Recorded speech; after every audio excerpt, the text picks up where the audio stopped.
Good afternoon, ladies and gentlemen, and welcome to today's webinar. I would like to remind you that this conference is being recorded. At this time, all participants are in a listen-only mode. For those connected by telephone requiring operator assistance during the call, please press *0. Web participants requiring support should use the chat feature on your screen. I would now like to turn the meeting over to your moderator. Please go ahead. Thanks so much. Good morning, everyone, and good afternoon for some of you joining us as well. Appreciate having you with us today to join us for this webinar on access to care and system navigation.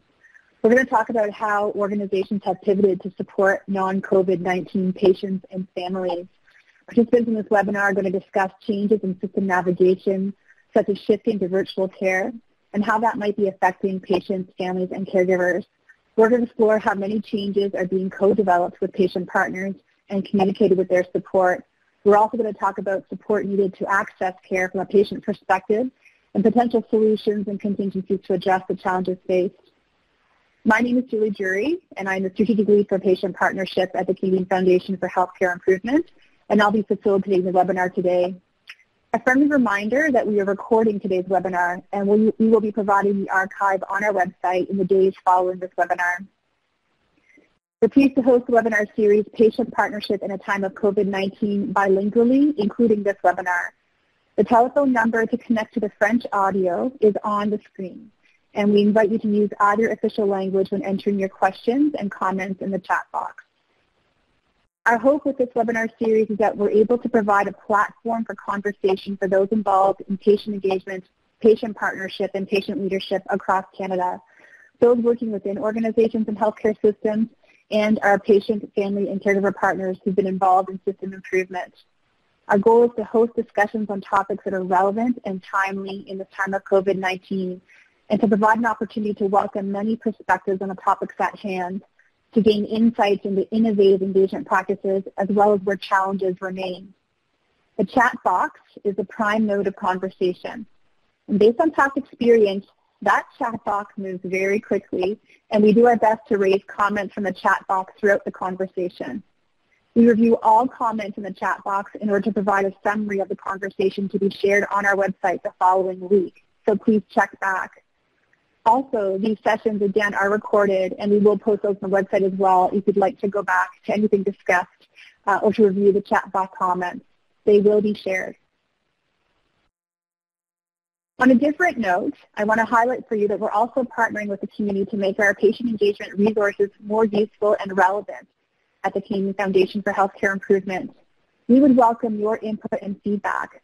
Please go to our Patient Engagement Hub at CFHI, take a look around, and take the time to answer a short survey to let us know what is useful and how we can improve. Thank you.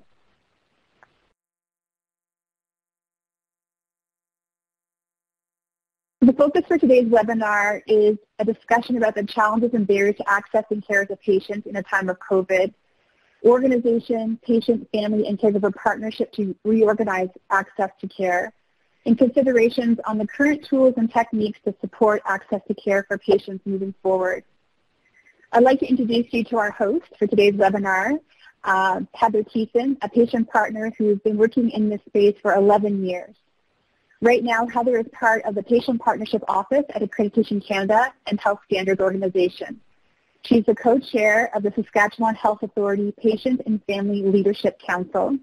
She's a strong advocate for patient and family-centered care, and she works to make sure the patient and family voice is not only heard, but fully integrated into healthcare policy and improvement to improve the patient experience.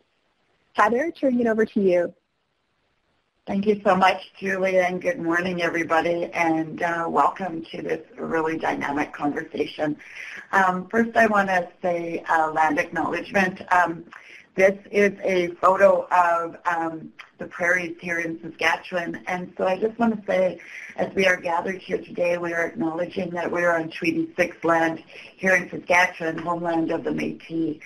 We pay our respects to First Nations and Métis ancestors of this place and reaffirm our relationship with one another.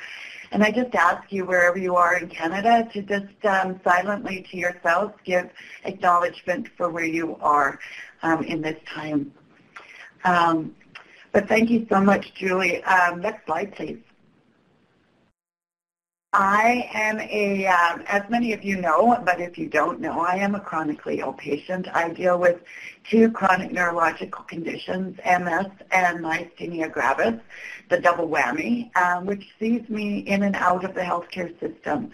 I had a 10-year period where I accessed the healthcare system every 6 months and was in ICU on a ventilator and had a very incredible journey. But we're not going to talk about that journey today, but I'm going to talk about how I am accessing care as a patient. And I go in every week for 4 hours of IVIG treatment at Royal University Hospital. I am fearful of going into that hospital because I don't want to get sicker than I am, but I do know that I have to get that care. I'm thankful that I'm able to be in a healthcare system that recognizes that I need to have my weekly treatment happening. And this is some pictures from me going to treatment. The first one on top is after I had my treatment. So I'm very tired, but I have to wear a mask the whole time. And I'm thankful for that because that means I'm protected. And the bottom picture is me and my incredible nursing team who help keep me safe. And so we have a lot of fun. We are keeping our social distance. They are wearing masks for their whole time that they're with me. But they also want to make sure that I'm having an enjoyable time and that I'm not being too scared. But we're seeing lots of patients and families not coming for treatment into our healthcare systems. They're avoiding the emergency room or appointments. They're just hoping that things will go away. I'm really worried about that because there's not a lot of education happening. When I was on a webinar a couple of weeks ago, I heard family members saying, I'm telling my mom and dad not to go to the hospital. That scares me. It is that fear of access due to COVID, and I am so honored, and I'm glad to see Mari here from CHEO because they're doing some incredible work at CHEO to ensure that access to care is happening by opening a virtual emergency access. When I go to the hospital, I go through 4 checkpoints. So I'm just being out there with you. I get a phone call the day before I go in to make sure I don't have any symptoms. I get greeted by security when I get to the hospital. I hand sanitize. I'm asked those same 4 questions again. And then I talk to another nurse just before admitting who goes through that, give me my mask. And then I go to admitting and I get the same question. So boy, we're doing our job here in making sure that I don't have COVID. But it's also terrifying because nobody's letting me know beforehand. We often, I saw an elderly couple go in last week and their eyes were big and they were terrified. They didn't know what to expect.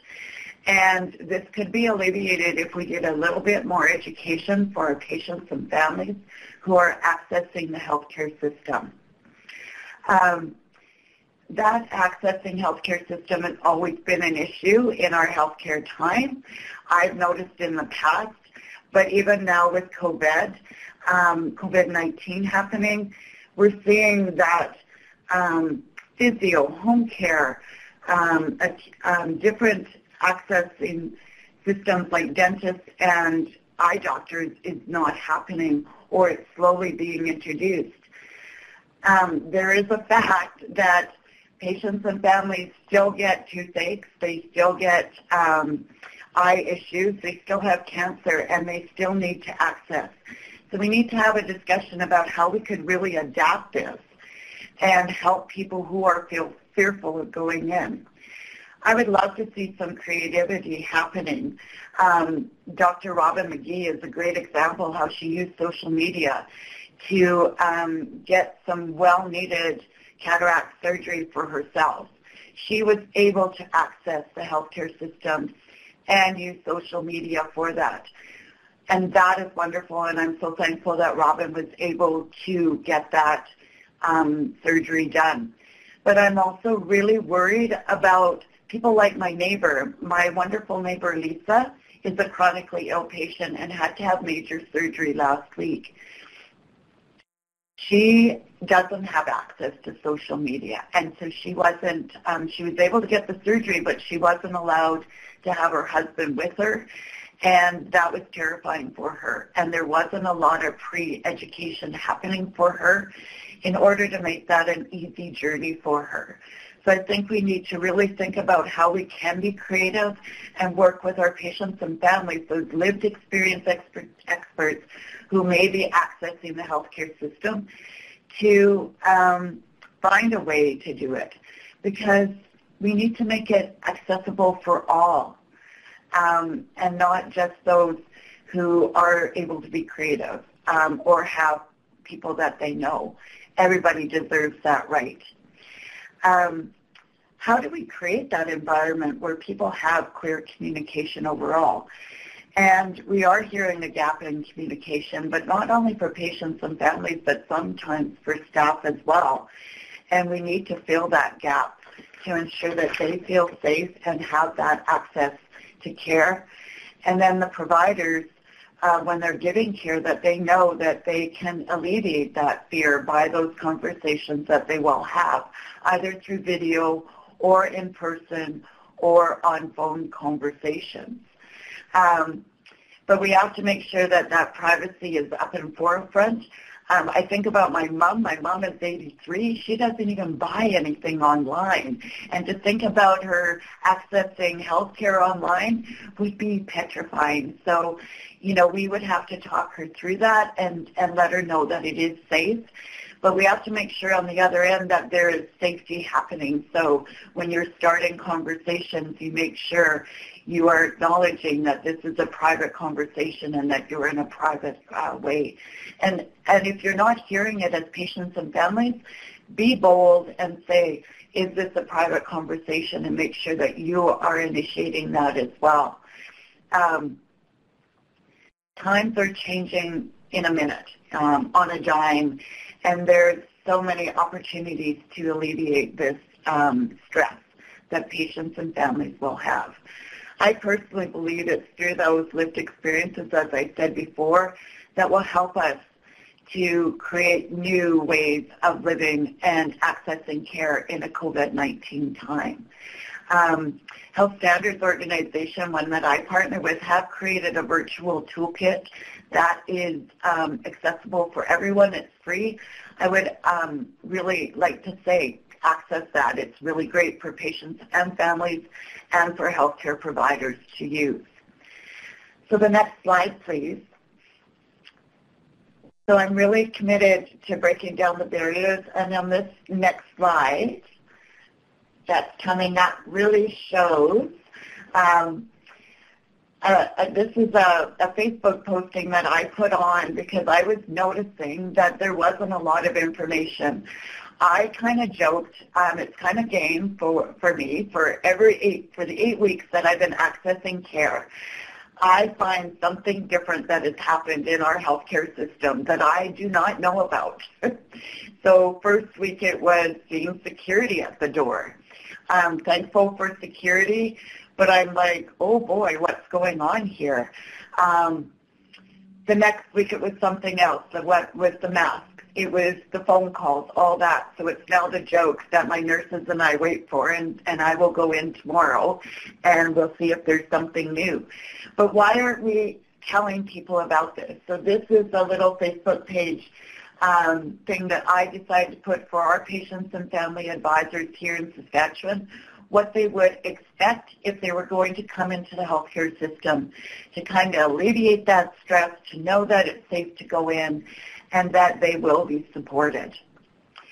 So I'm going to end there. We have to make sure that we are tapping into those patients and families with lived experience expertise. I'm so happy to help my organization to know, and I will help fellow patients and families that are going to access the care.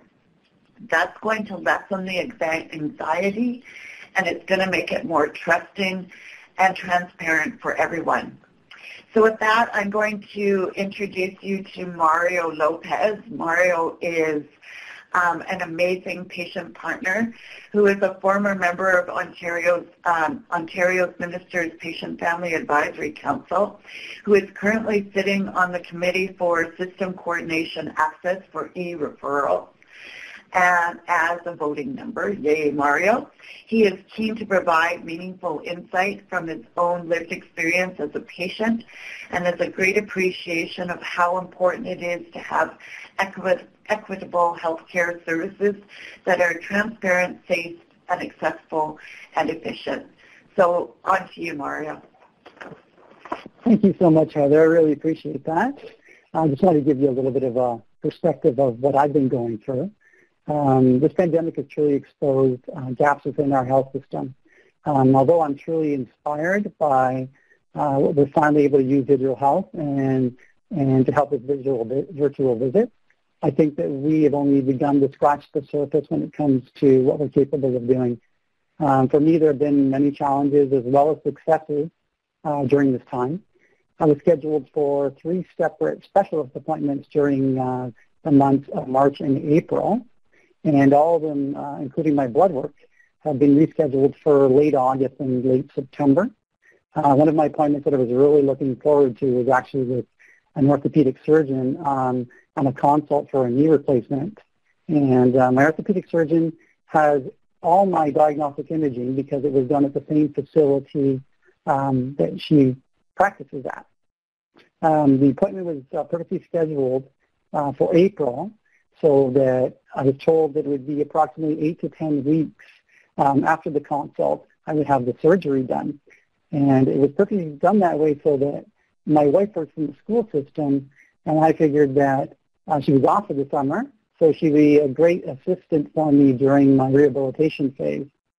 I also have a severe bleeding disorder called hemophilia, and I am currently don't know what my levels are at. So that's a little bit of a concern for me. Unfortunately, I contracted HIV from tainted blood products in the 1980s, but that's a different webinar altogether. And I'm monitored by my specialist regularly through follow appointments at the hospital.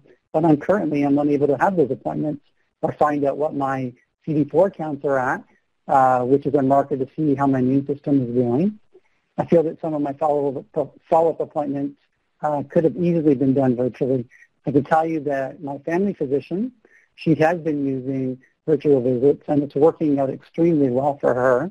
But not all physicians are using this form of communication. And it's been my experience, and what I'm interested in really is to see that a lot of smaller centers are using virtual visits more so than the larger centers. I think we need to do better when it comes to patients who are dealing with chronic conditions and are not able to access health services because of COVID-19.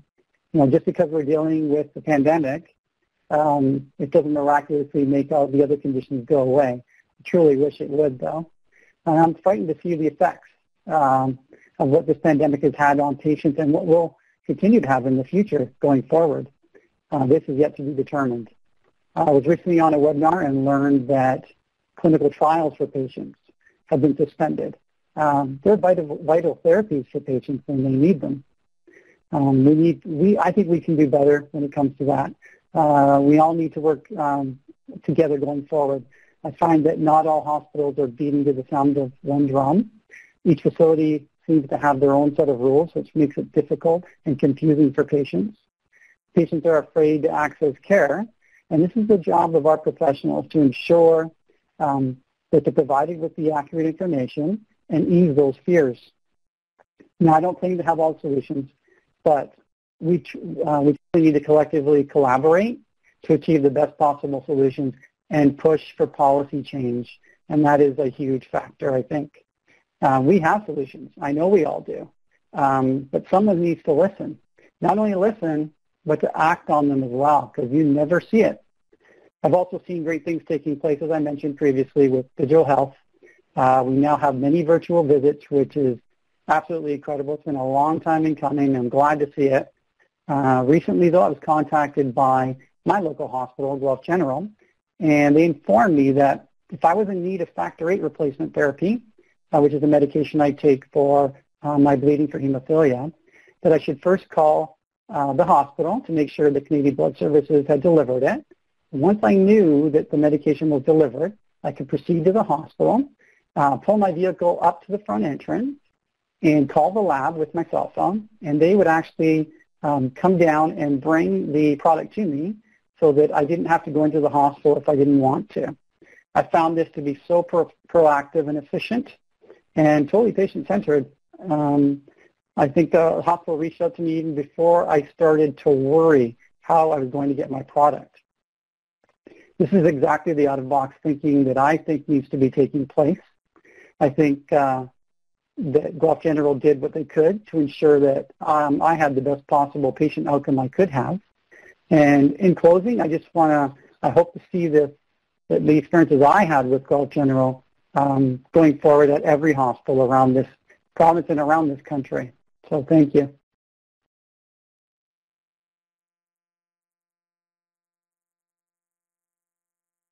Mario, thanks so much for that. Truly helpful to hear from your experiences, and your knowledge across the healthcare system is expertise that we need to hear about in this time of COVID-19. So thank you again. I'd like to introduce our next guest speaker, Mary Tattlebaum, who is the Vice President of Strategy, Quality, and Family Partnership and the Chief Innovation Officer at CHEO. She's got quite a portfolio. Mary started her career as an electrical engineer, where she recognized the value of technology to enable efficiency and effectiveness. After 10 years in the high-tech industry, she decided to go back to school and get her Master's of Health Administration at the University of Ottawa. She's the daughter of a CHEO physician and a mother herself, and she passionately believes that she could use her technology skills to help clinicians care for kids in this community. She has a passion for applying technology to improve our healthcare system. We're thrilled to have you with us, Mary. Thank you for taking the precious time away from what is a very busy schedule, I am sure. Over to you. Thanks so much, Julie. And thank you all for inviting me into this conversation. The changes we've seen over the last little while could not happen without you telling us what you need. And while the foundations have been built over many years now, COVID has absolutely opened opportunities like the one Mario just described that weren't there before. And we need to learn through this time. And I need you to tell me what should stay, what needs to be improved, and what should never be seen again. So at CHEO, we are fortunate. We've been building our hospital information system for a very long time. We run Epic, and we had been dabbling in virtual care as a new form of access, or as a form of access, for a long time. Angie, who's on the line, has been key in that, along with innovative providers and a very passionate technology team, to do some pilots before COVID happened to test out how video visits could change the way we deliver care. Obviously, COVID changed everything for many of us, and so we had to ramp that up really, really quickly across many platforms, across many environments. We do group visits, we do one-on-one visits, we do provider-to-provider conversations, and so it was all ramped up very, very quickly. Sometimes that worked well, and sometimes we had to try things and improve as we go. That's the standard model of virtual care, and I'm pretty thrilled with how it's working. Obviously, it doesn't work in all scenarios at all. I love Mario's example of how you can still do in-person care in new ways to make sure that care is being delivered appropriately, but obviously what I can bring to the conversation is primarily focused on the virtual model. We were incredibly lucky in that we were able to maintain about 75% of all the care we were delivering pre-COVID happening because of virtual care. And in fact, upwards of 80% of our visits now in the ambulatory environment are still happening either through video visits or a telephone call. So that was the start of it. But there were a couple of other opportunities that came along that I'm really excited about as it relates to access. The first one I'll talk about is virtual rounding. So I believe you had Alex Muncher on this format a couple of weeks ago talking about family members as part of the care team and how that all rolled out at CHEO. Unfortunately, we can still only have one person at the bedside. And also, when it comes to things like rounding, we were questioning how are we going to ensure appropriate patient care while still protecting things like PPE and not bringing people too close together in the time of COVID. And someone said, well, how about virtual rounds? And so the concept of a Zoom or an Ontario telemedicine network, group of people, providers and family members and the patients all rounding together every single day. That took a while to get off the ground, and definitely one where we've been improving every day, but another form of virtual care to enable access to other care team members and family members that would want to participate in that. So I love that one as sort of not your traditional model of virtual care, but a very important one. And as mentioned off the top, our virtual emergency department. So we saw our numbers they were basically 25% of what they were pre-COVID because people were afraid to come in. So we knew that before going into COVID that a lot of people were coming to the emergency department not for necessarily emergent issues, things that could be handled in primary care, but maybe they didn't have a primary care provider. It was other hours, things like that. So we expected a certain amount of visits to go down. Also, kids aren't playing hockey, aren't playing rugby, all of those different things. And so again, we assumed the numbers would go down, but they went way down. And our providers were getting really worried. We were really worried as we heard from families that they were just fundamentally afraid to come in, even when they knew things were not okay. And so that's where the concept of the virtual emergency department came in. It's still not meant to replace primary care. That's not what it's there for. But for those families who think they probably should come in but would appreciate knowing beforehand whether the situation warrants an emergency department or a hospital visit, that's really the concept behind the virtual ED. It is an CHEO emergency department physician that you're having the conversation with, and then the advice comes back as to whether it is worth the risk of going out in public, maybe getting on a bus, coming into an environment that is not the controlled environment you have at home to get the care you need. And so that's been up and running for about 9 days now, so it's early days. But we are seeing about a third, I believe, of patients being asked to come in.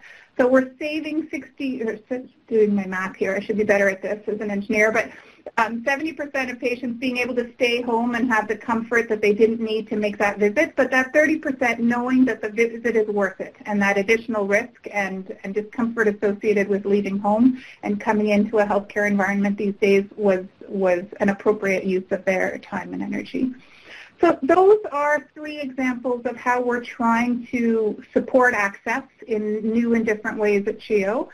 But I can't wait to hear what you think and how we could make that better and what more we should be doing to ensure that families are safe through the time of COVID, whether the care they require is associated with COVID or not. So thanks so much. It's amazing to me, Mari, how pediatric hospitals always seem to be on that cusp of innovation.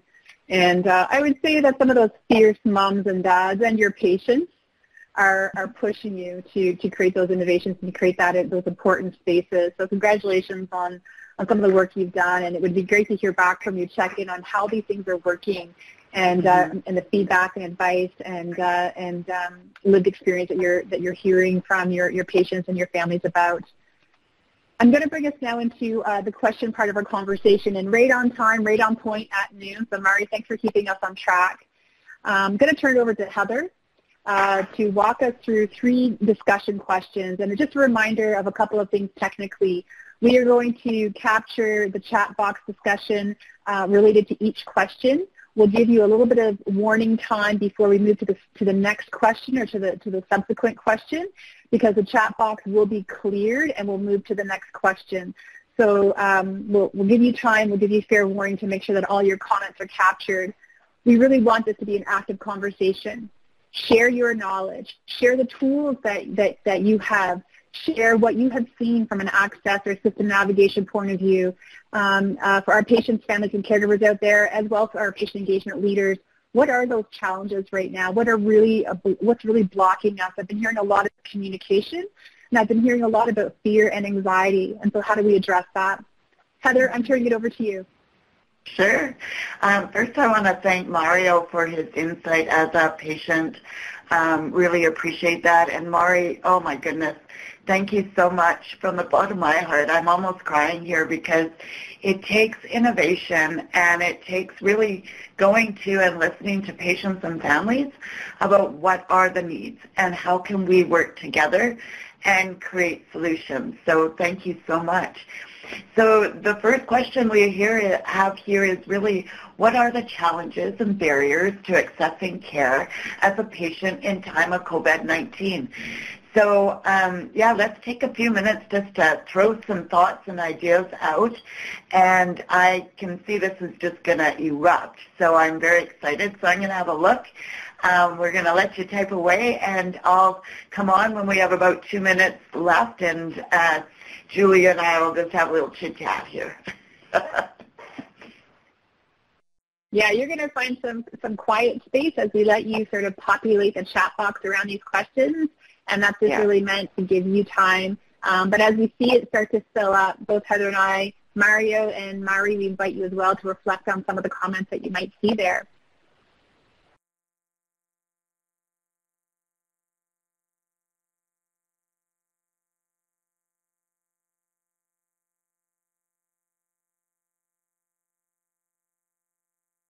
And already, Heather, I'm seeing some comments about visitor restrictions, family restrictions, and this is a topic close to my heart. Mari reflected on it as well.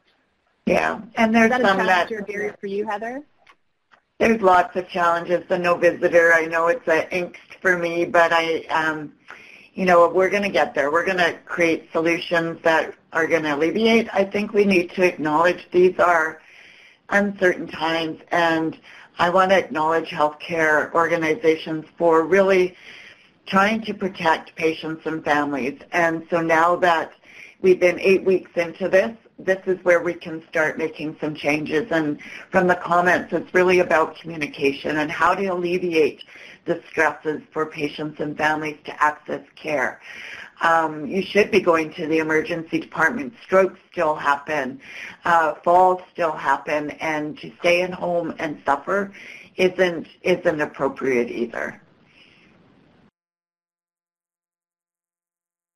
I think the mental health and addictions is another place that we need to put some special attention to as well. Seeing some comments come up. Mario, you might want to reflect on this about education for patients. Like, how do I use PPE, or should I use it, and should I have it in my home? And what happens when I leave the hospital and I've got, in this instance, an unwell child, and I want to disinfect the space? How do I disinfect the space appropriately? What does that look like? Mario, have you ever been given any kind of information or education about that as a patient? Hey, Julie. Actually, just recently, we had a webinar with the Hemophilia Society, and I'm sure that other organizations like the Hemophilia Society, like the Cancer Society and such, we had a webinar information night, and the hematologist came on and told us that we shouldn't be afraid to go into emergency departments, or if we needed any type of health care, to proceed to your local, not even your local, if you have a comprehensive care clinic like I do, to come. It's very safe. They have all the PPE equipment for you available, so everyone's required to wear a mask. So I don't think that might be a problem for patients. If you need to get access, you have to go. And I think, though, that comes with communication by our professionals as well, though. They need to ease those fears. And it's the information nights that can help with doing that. I think Maggie brings up a really good point about the procedures being elective, and is that problematic? And, because even if it's a minor one, to that patient experiencing it, it is their world crashing. And so how do we help communicate as we go into opening up more access to care, why we're doing certain steps? And I think it's that transparent information sharing that is really going to help patients and families and care providers know that maybe we're doing this first and this second, and why we're doing this. That's going to help educate us as patients in this very confusing, I call it hospital land, that is so complex at the best of times, let alone during a pandemic. Mari, there's lots popping up in here about, what about people who live remotely or rural, or I even have a very good friend who lives on the edges of Canada here in Ottawa, and she doesn't have great Wi-Fi. And so those virtual connections are a real challenge. How is CHEO tackling that? So it's interesting, the term virtual, right? Because we've been doing telephone consults for a very long time. And so virtual can be a video visit, but it can also be a telephone call. And so one of the ways we're approaching situations like that is a phone check-in. Is everything okay? If it's not, we're bringing people in person. And so we do consider that a form of virtual care. It's a form of virtual triage, and you're having the conversation, and if people are getting what they need at home, then a visit is avoided. But if not, and if video to dig into things a little more is not possible, then the next step would be an in-person visit. We are doing a little bit of sharing devices, not as much as we could. Doesn't solve Wi-Fi problems, obviously, or access, network access issues. But we have secured a certain number of devices for people who are interacting with the hospital frequently in hopes of avoiding some of those visits that way by supporting them with the tools that would be required. Wonderful. Julie, maybe we'll go on to the second question in thinking of time, or do you want to give it 2 more minutes or a minute? So we're going to give you guys another minute just to finish populating this, some of your ideas, your thoughts, your suggestions. Really, really great comments here under Q1. Lots of conversation about communication and transparency and accuracy and consistency in communication. We heard that from both Heather and Mario as well.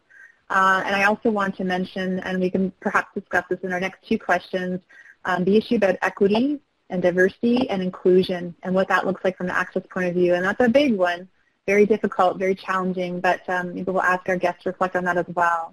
So I'm going to switch our slides. I'm going to close out the Q1 chat box, and over to you, Heather. Absolutely. So our next question for you all is, how have you partnered with an organization or a patient, family, caregivers, partners to recognize access to care? Really about that. Yeah, we're going to be a bit quiet and let you guys get going, get some momentum going, and then we're all watching the chat box as best we can. It's very fine print. I'm going to don these. I'm putting on the donning of the glasses. I have these on, and I don't want a big head for everybody, so I'm sitting way back in my room.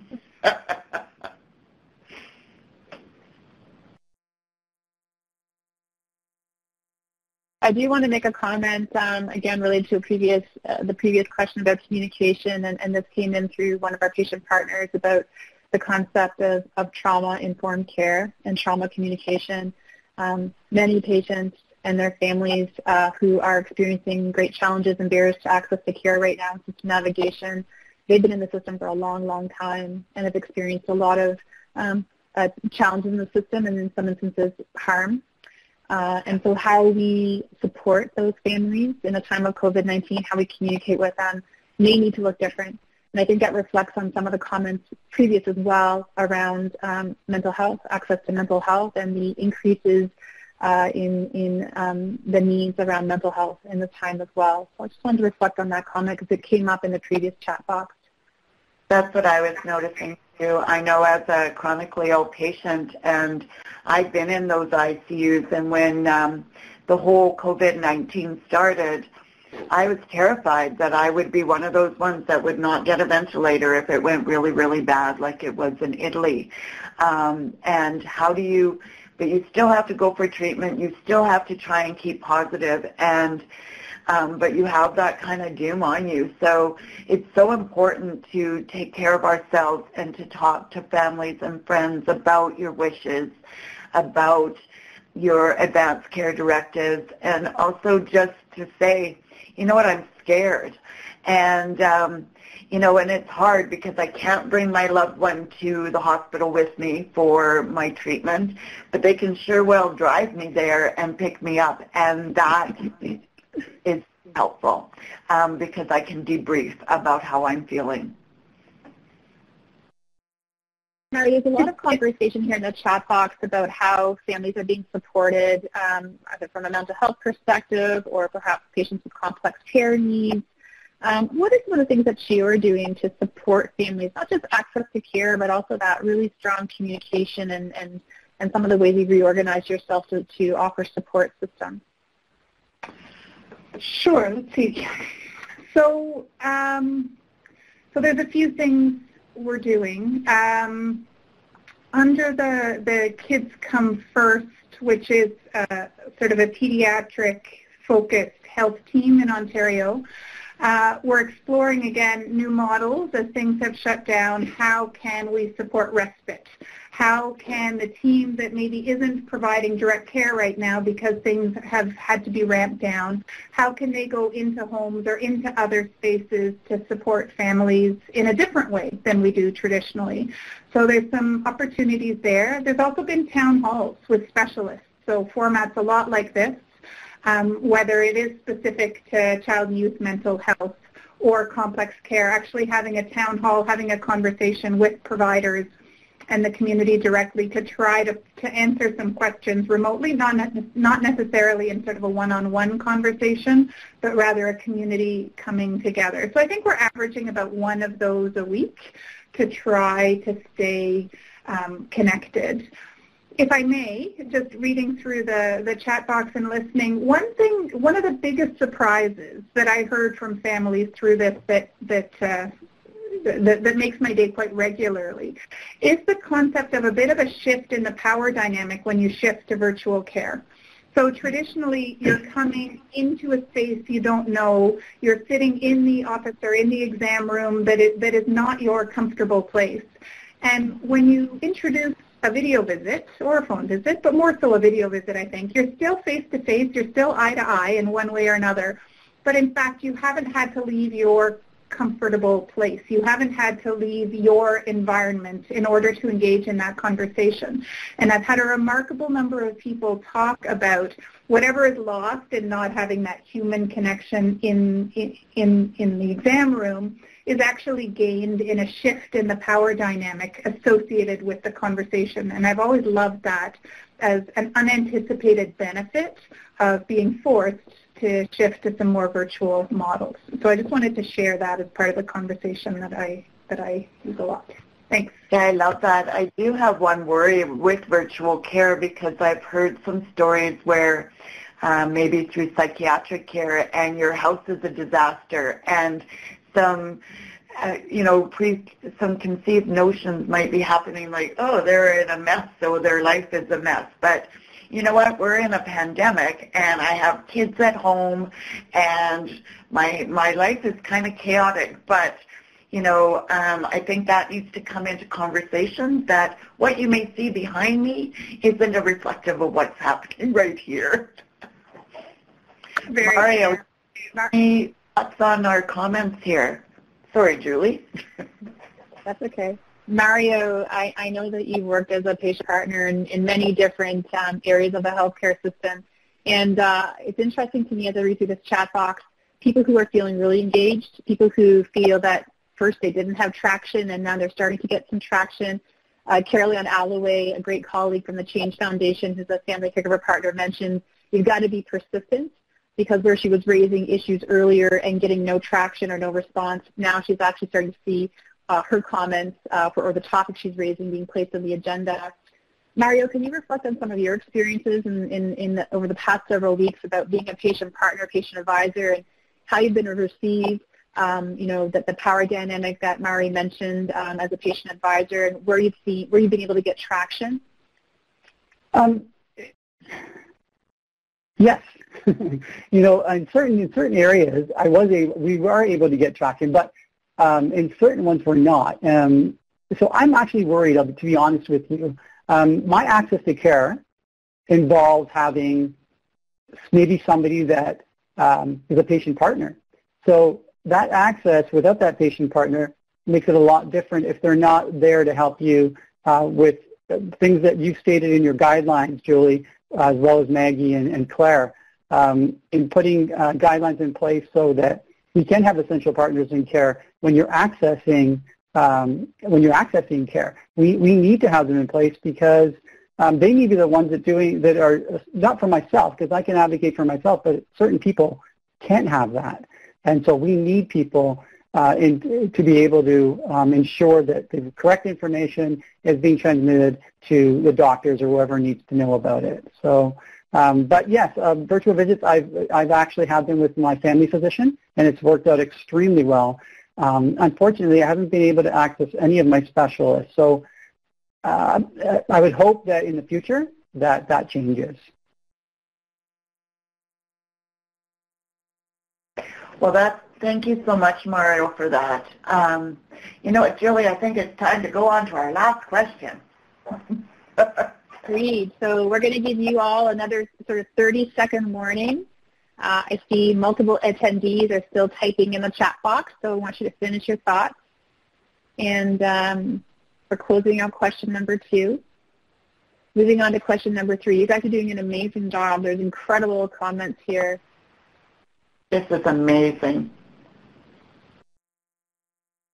Just want to call out Mike Warren's comment that just came in that he's surprised to see no reference to patient partners in the recent CIHR funding announcement. He and others are concerned in the rush to find a cure, quote unquote, patients might be left behind. Fully agree with you, Mike. Missed opportunity. Okay, we're moving to Q3. Heather, over to you. All right. So our final question today is, what should we carry over as a tool or a technique to support access for care for patients? Because out of COVID-19, we're seeing some incredible work happening. And when this all ends someday, there are lots of things. And let's talk about what things we should keep and keep pushing more. Because I've been really kind of giggling to myself how, you know, when virtual care comes and HIPAA is kind of pushed out of the way. So, you know, if we can do that with a pandemic, why can't we do it all the time to ensure we're having good relationships and communication and partnerships with our patients and families, and in ways that are going to make them feel comfortable and supported in their home environment? Mario, do you remember our really good friend Dave Pastano from the Minister's Patient and Family Advisory Council? Oh, yes, I do. So Dave had this saying after the end of every meeting, or when we were doing some work with the ministry in Ontario: what would you keep, what would you toss, and what would you reimagine? So I think that's a good way to contextualize this question. And what would we keep post-COVID, if we get to post-COVID? What would we toss, what's not working? I can name a couple of things. And what would we reimagine? What could we retool? Well, virtual goes without saying. I mean, we need that. We need virtual, and we've needed it for a long time. It's finally here, and I'm hoping that we continue to have it. I'm not a fan, to be honest, of creating policy in regards to what's happening during a pandemic. I think that it almost creates a perfect storm, to be quite honest, and benefits the government or the officials making these policies instead of patients. There's no patient voice. There's no caregiver voice at the table. If we could, now's our opportunity, I think. We should be making policy so if this ever happens again, we are prepared and we have policy in place to take care of these things. That chat box moving so fast I can hardly see it, so I'm... I'll have to say that every second one I read is about keep virtual care. And I think that message is coming out loud and clear. Mary, your thoughts on virtual care? Is it working for CHEO? Does it work for your doctors? Do they love it? Do they hate it? Yeah. That's personal, as everyone has a bit of a different opinion. The one thing I neglected to say off the top was it's not the flick of a switch, right? Virtual care isn't just about turning on your computer and having a conversation. I love the fact that there was a link shared on HSO standards on how to engage in virtual care that works well. We've tried to produce that for families. We've tried to produce that for providers. We have a help desk dedicated to helping people make that connection. We've got about 20 different tools trying to bulk up this virtual care environment. And so I do think we need to continue to learn. We need to have these conversations to come up with a future state. This was a very quick implementation of lots of different solutions. We're not going to want to sustain all of them. We're going to need to decide together which ones work, which ones don't really work, and invest in those to make sure that as a patient, you're not jumping between 7 different platforms. One of our patient partners on our clinical recovery group said, depending on what clinic I'm working with, the email looks different. How far in advance of the appointment I get a reminder looks different, and sometimes it's one tool and other times it's another tool. That's really confusing. And so we do have a lot of work still to do after all of this to try to standardize that across, not just across one hospital, but across all the different organizations to make that much more seamless both for providers and for families. That's great, Mari. I'm noticing some great comments here, and Denise has mentioned from the Patient Advisors Network that patients, families, care providers need to be at the table. So I think that's one great lesson learned that, if we can bring groups of people together virtually from our healthcare professionals, it's only one phone call to bring that lived experience voice to the table as well. We have so many. When I started, 11, 12 years ago, there weren't many patient partners around. We were like unicorns. But now it's really blossomed. It's so exciting. And to see that so many voices who have passion, it's that passion and commitment and willing to be the change they want to see in the world. Because that's my mantra that I live by. I want to ensure no one ever experiences what I did when we were in a system-centered healthcare system. And we are on our way there. And even though we have a little pandemic, a big pandemic, sorry, but in our way now, there are some really great learnings that we're finding, and the voice of the patient and family is really starting to come into those conversations, so I'm thankful for that. There's a lot here about policy, and Mario, I think people were picking up on your comments about policy and the fact that doing policy in a time of crisis, probably not the best time to do policy, and that we need to have patient, family, and caregiver partnership and collaboration in any future policy, and perhaps have some off-the-shelf pieces that will be helpful to us in a time where we might face another crisis or a similar pandemic. And Heather, you work in this space a lot. You're at the Saskatchewan Health Authority. You work closely with Accreditation Canada and HSO. I'd be really curious about your thoughts about, what policy is, and I'm using air quotes, because sometimes organizations will say, well, it's policy, and you almost feel like saying, well, show it to me. Where is it written down, actually? So how does this term policy resonate with you, Heather, and what do you envision going forward as what we keep and what we toss? Well, something I'm really proud of here in Saskatchewan when we became One Health Authority is that we really brought in the voice of patients and families. And although we've had a little bit of a trickle where it's gone a little bit backwards, I'm thinking that we're going to remember those voices of patients and families. And, yes, we need policies and procedures in our healthcare system. It's still an organization that needs to be run, and there's so many factors involved. But the one thing is that constant thing, and it's the voice of patients from that beginning of their journey as patients, but all the way through, that it's so critical to be put on policies and to be put on procedures. And we're seeing it in standards as well. We're bringing that voice to that work. So when I go and survey as a patient surveyor, I'm using my lived experience expertise, but also those policies and procedures that have been built in partnership. So, I think we'll get back to, I think we've had a big scare here, and it's a big wake-up call for everybody. If I could just say something as well, Julie. If lived experience was truly counted for the nominal letters after a physician's name. I think that people with lived experience would have quite a few of them. That's a great comment, Mario. Yeah. I cannot wait to read all these comments, Julie, when they come out, because this is just incredible. And I just want to thank everyone from the bottom of my heart for everyone speaking up and bringing their voices here. And yeah, Isabel, we have PhD in our lived experience. I don't have my nursing degree, but I got a PhD in that. I used to joke about my flip-down business card when I was in the hospital with Kate. Heather, what do you think about moving us into a bit of a wrap-up? Well, let's do that, because I'm seeing we're coming to an end. I'm really, really sad, but we'll go to the final slide here.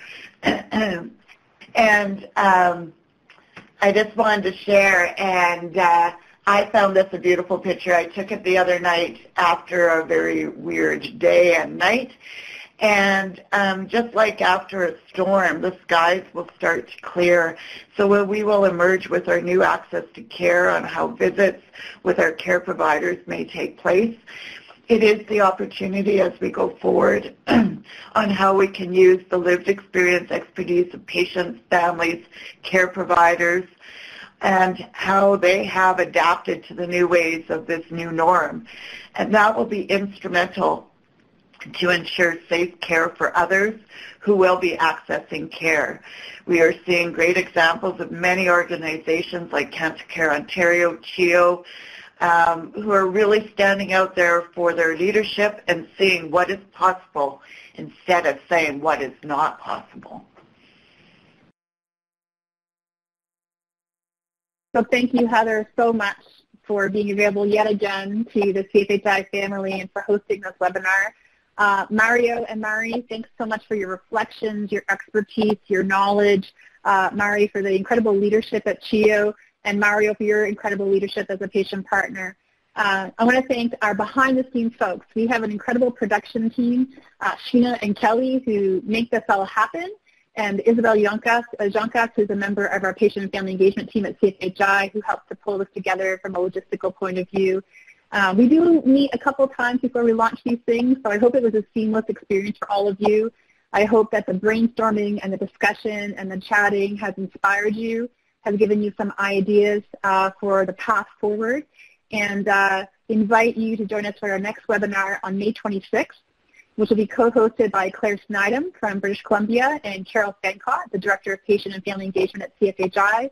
And they're going to tackle the really important issue of what does patient engagement and partnership and collaboration look like in a time of COVID-19. So looking forward to seeing you all then, May 26th at 11:30. We will ask you that you offer us a little bit of feedback on our webinar today. We do a continuous quality improvement poll, and your feedback is invaluable. It helps us improve these webinars in each and every time. So just take a moment. There's a couple of questions there for you. And as I said, it really helps us to produce better and better webinars each time we're out. Thanks again, everyone, and have a great rest of the day. And this concludes today's webinar. We thank everyone for their participation. You may now disconnect your lines and have a wonderful day, everyone. Take care.